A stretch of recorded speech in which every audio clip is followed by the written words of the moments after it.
Bonjour, bonsoir à toutes et à tous, j'espère que vous allez bien, moi ça va plutôt pas mal. Donc hier j'avais fait une vidéo un petit peu différente qui sortait des sentiers battus, on va dire, ma petite vidéo hebdomadaire où je vous parlais des films que j'avais vus sur les plateformes, notamment Netflix, Amazon Prime, j'ai aussi Disney+, mais là il n'y avait pas de vidéo, de films concernant cette plateforme. Donc je vais vous en parler vite fait, je vais pas refaire la même vidéo, donc je vais d'abord vous parler de trois films qui sont sur les plateformes, donc comme je vous l'ai dit, et ensuite je vous ferai une présentation d'achat avec les films qui sont ici. Donc ça sera une vidéo 2 en 1 et qui va durer du coup un petit peu plus longtemps que la première qui a été strikée hier par YouTube. Alors, les trois films dont je vais vous parler, on va commencer déjà par un film sur Amazon Prime qui est Un prince à New York 2. Je vous cacherai pas que je me faisais une joie assez énorme de découvrir ce film, 33 ans après le premier opus. Alors j'ai employé le passé, je me faisais une joie parce que c'est pas innocent.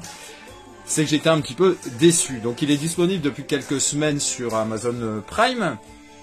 Je vais vous parler vite fait de l'histoire et ensuite ce que j'en ai pensé. Donc l'histoire, c'est le roi Jaffe Joffer qui est mort. Il organise même ses propres funérailles, c'est assez what the fuck, mais bon, soit. Et Hakim, donc Eddie Murphy, doit trouver son héritier mâle pour prendre la succession du trône. Il a un fils dont il ne soupçonnait pas l'existence qui vit dans le Queens. Et hop, second voyage pour Hakim et Semi, son fidèle serviteur, vers New York. Alors j'étais super content de retrouver tous les acteurs qui étaient dans Un prince à New York de 1988. Content de retrouver le Zamunda avec ses serviteuses qui sont réputées comme les meilleures nettoyeuses de verges princières. Content de voir un nouvel arrivant dans le rôle du méchant, Wesley Snipes, qu'on voit pas assez. Franchement, c'est un bon acteur. Je sais qu'il a eu des démêlés avec la justice pour des histoires de non-déclaration de revenus, si je ne m'abuse. Content aussi qu'il y ait quelques caméos, notamment avec Morgan Freeman et encore le groupe Salt and Pepper. Let's talk about sex, baby. Par contre, on a perdu entre-temps l'excellent doubleur pour la voix française d'Eddie Murphy. Le jeu des acteurs, je l'ai trouvé vraiment pas terrible, un peu too much. Les musiques, elles sont mal choisies et le scénario, il est cousu de fil blanc, honnêtement. On voit tout arriver avant que ça arrive, mais ça met du temps, trop de temps à arriver, alors qu'on voit quand même que ça va arriver. Donc on s'ennuie. Dans le premier, le prince du Zamunda, il allait découvrir le Queens, donc le quartier de New York, les Américains et leur façon de vivre, pour y trouver l'amour, parce qu'on lui avait... on l'avait un peu un mariage forcé et il avait envie de voir ce que c'était vraiment que l'amour, les femmes et comment vivaient les Américains. Et là, en gros, c'est un peu le scénario inverse, c'est-à-dire que ce sont les prolos, sans être très négatif, mais c'est ça, c'est voilà un peu les tuches du Queens qui vont débarquer au Zamunda. Donc confrontation de deux mondes, il y a les riches, les pauvres, les beaux, les moches, les cultivés, les bébêtes. Voilà, le film il dure 2 heures, c'est trop long. Et outre le plaisir nostalgique qu'on a de retrouver le Zamunda, ses serviteuses, moi je me suis ennuyé ferme. J'ai dû lutter pour aller jusqu'au bout. Une fois qu'on a vu ce qu'on espérait, la magie, elle opère plus. Il y a du fond vert, des chansons chiantes, on a perdu les beaux décors, les belles émotions, les gags novateurs, bref, tout ce qui se faisait l'intérêt du film de 1988. On passe au deuxième film qui là, par contre, a été une très bonne surprise.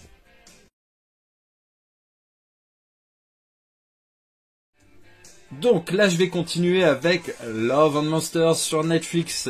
J'avais mis un rappel sur mon téléphone pour être sûr de ne pas oublier la sortie de ce film sur la plateforme.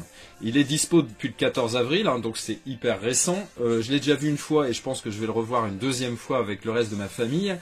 Et les grands traits, un film post-apocalyptique sous forme de comédie avec des grosses bébêtes, voire des très grosses bébêtes, un chien, une histoire d'amour, bref. Il n'y avait plus qu'à espérer qu'il soit bon et c'était déjà, le pitch de départ me plaisait beaucoup.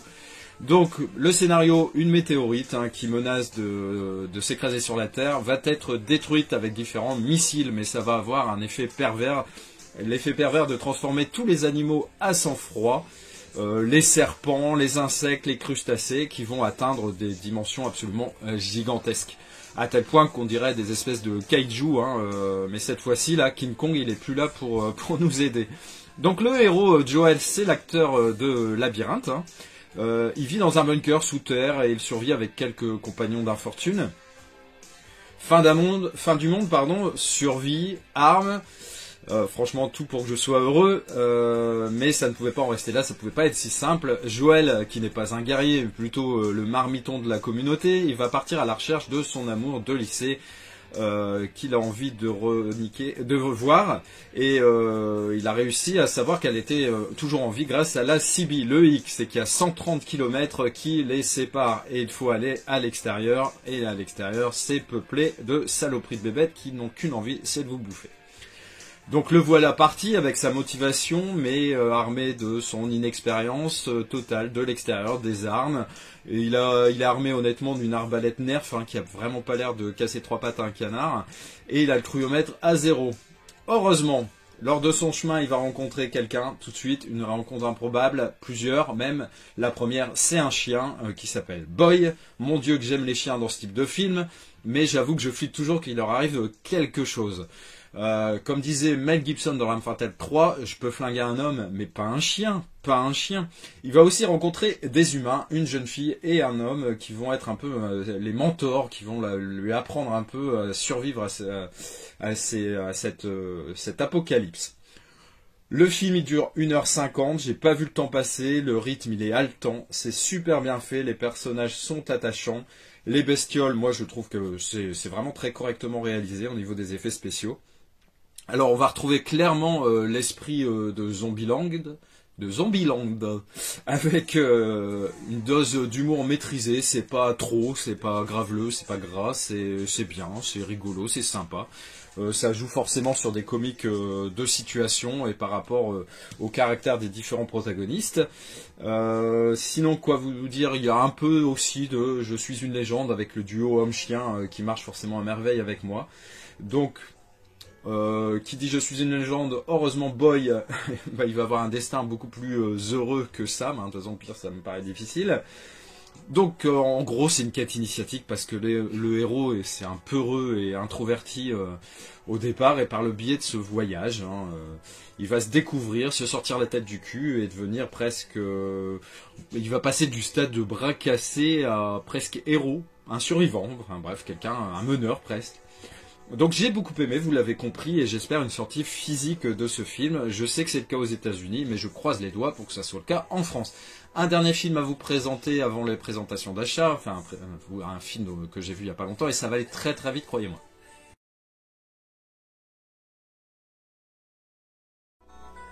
Et ensuite, donc, le dernier film que je vous présente avant de présenter mes achats, c'est Thunder Force sur Netflix. Alors là, on va aller super vite. Même si j'aime bien Melissa McCarthy, ça suffit pas, c'est un film de super-héros, et comme au pays de Candy, il y a les méchants et les gentils. Les méchants, c'est les malveillants, le nom déjà est pourri. Et contre eux, il va y avoir la Thunder Force, alors Melissa McCarthy aux côtés de sa copine d'enfance. Alors Melissa McCarthy, c'est encore la gentille bof, exubérante, qui picole, bon ça encore, ça passe, c'est plutôt même bien, qui s'habille comme un sac, qui est vulgaire à souhait. Bref, je me suis senti hyper lassé parce que c'est toujours le même registre. J'ai eu beaucoup de mal à aller jusqu'au bout. Et figurez-vous que c'est un second rôle qui sauve un peu le truc, où on va dire que c'est une prestation qui mérite d'être soulignée. C'est celle de Jason Bateman, hein, qui joue le rôle d'un homme avec des bras de crabe, hein, des pinces et tout ça. C'est assez drôle. Mais ça va pas suffire à sauver cette comédie. Alors un conseil, fuyez, ne perdez pas votre temps comme moi je l'ai fait devant la Thunder Force, c'est très mauvais. Allez, on continue tout de suite avec la présentation des derniers achats. Je vais pas faire de coupure parce que vous savez bien que je ne prépare pas, donc allez, on continue. Donc, le premier film que je vous présente, un super steelbook qui vient de Corée. Enfin, c'est pas qu'un steelbook, c'est aussi un très beau fourreau avec un lenticulaire. Vous connaissez peut-être ce steelbook de ce film, hein, qui est Gangs of New York de Martin Scorsese. Alors, je vais essayer de l'enlever sans faire de conneries, ouais, ça a l'air d'aller. Ça va, on aperçoit le drapeau américain et forcément l'affiche du film. Je suis très content honnêtement de rentrer cette édition pour ce film qui me tient à cœur et que j'aime beaucoup. Donc écoutez, Gangs of New York, ça se passe à New York, ça c'est déjà pas mal comme début. Et puis en gros c'est des gangs qui s'affrontent pour des histoires de terrain, hein. Au début on va dire... des différentes colonisations des pays européens sur le sol américain. Hein. Alors, faut savoir que forcément les natifs, les seuls qui méritent d'être sur leur territoire, ce sont les Indiens, mais ils ont vite été terrassés par l'homme blanc. Donc ici, on va avoir Bill le Boucher, hein, qui est incarné par Daniel Day-Lewis, qui va s'affronter avec Liam Neeson, qui fait partie du... Alors c'est un révérend et je crois que c'est le chef des lapins morts. Voilà. Bill le Boucher va tuer Liam Neeson. Liam Neeson a un fils, c'est autre que Leonardo DiCaprio, qui est jeune lorsque son père se fait tuer. Mais il va revenir à New York dans la ferme intention de se venger. C'est un très très bon film de Martin Scorsese. Et je suis vraiment content de le rentrer dans cette édition. Je pense que vous l'avez déjà vu, sinon ben, n'hésitez pas. Alors c'est un film aussi où il y a Cameron Diaz. Très très bon film. Là, j'enchaîne avec un film qui me tient particulièrement à cœur, qui est forcément dans mon top 5 de mes films préférés. Il s'agit de The Road. Donc, ce film avec Viggo Mortensen et l'excellent gamin. Alors, j'ai toujours un peu de mal, je dis toujours Scotty McPhee, mais je suis pas sûr que ça soit vraiment son nom. C'est... ouais, j'arriverai pas à lire. Cody Smith McPhee, voilà. Donc bah, l'histoire, vous la connaissez probablement, c'est la fin du monde, encore une fois, et c'est un père qui va, avec son fils, devoir essayer de survivre. Alors très très dur, si vous êtes papa, vous allez vous mettre à la place de Viggo Mortensen, vous allez forcément ne pas supporter que votre gamin ait faim, et ensuite que même des gens veulent le manger. C'est un très très bon film que j'adore vraiment beaucoup. Et je suis content de le rentrer dans cette édition qui est très très chouette. Ça pouvait pas mieux tomber, mon film préféré, enfin en steelbook, dans une belle édition, c'est génial. Ensuite, je crois que c'est la première réalisation de Mel Gibson en tant que réalisateur forcément, et il joue dedans, c'est L'homme sans visage. Alors j'avais vu ce film il y a très très longtemps en VHS, hein, avec Forever Young notamment, hein, qui est un film aussi très très sympa avec lui. Donc en gros, c'est un mec, la moitié de son visage est caché, c'est pas pour rien, il est dans l'ombre parce qu'il a été défiguré, et il va se prendre d'amitié avec un gamin et essayer de le former, de l'éduquer dans le but de préparer un concours, si je me souviens bien.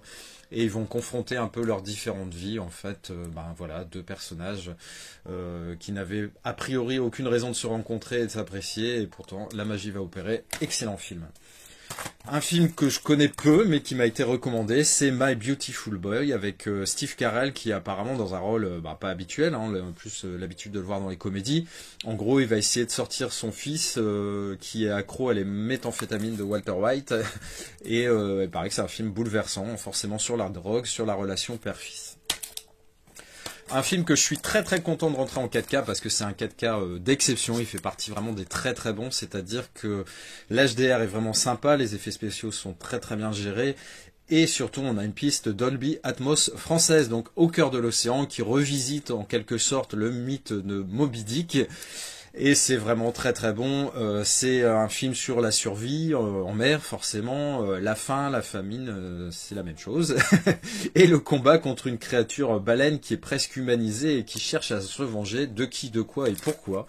En tout cas, très très bon film, je vous recommande, ne serait-ce que pour le côté technique, mais sinon c'est un très très bon film aussi qui a été réalisé par Ron Howard. Ron Howard, on lui doit Cocoon et Willow par exemple, donc très très cool de le rentrer en 4K. Là, je vais aller très vite avec ce Disney que je n'ai pas encore vu. Le steelbook a été présenté maintes et maintes fois. Soul. Je ne fais pas la bêtise d'attendre pour l'acheter plus tard parce qu'après, ça coûte un bras. Donc, très content de rentrer cette édition Fnac de Soul qui apparemment est très bon. Là, c'est une édition Zavi, toujours sur du Disney avec La Belle et le Clochard, Lady and the Tramp. Avec la scène très connue des spaghettis bolognaises où ils vont partager et se pousser le clochard va donner la dernière boulette de viande à la belle. Je pense qu'il a des intentions un peu malsaines, mais généralement après un resto, un homme n'en attend pas moins. Et ils vont sucer le dernier spaghetti ensemble. Trêve de plaisanterie, très très beau film. Pareil, c'est la confrontation de deux mondes. La belle qui vit dans un monde de douceur et d'opulence, et le clochard qui vit difficilement pour se nourrir et doit faire plein de conneries pour arriver à survivre.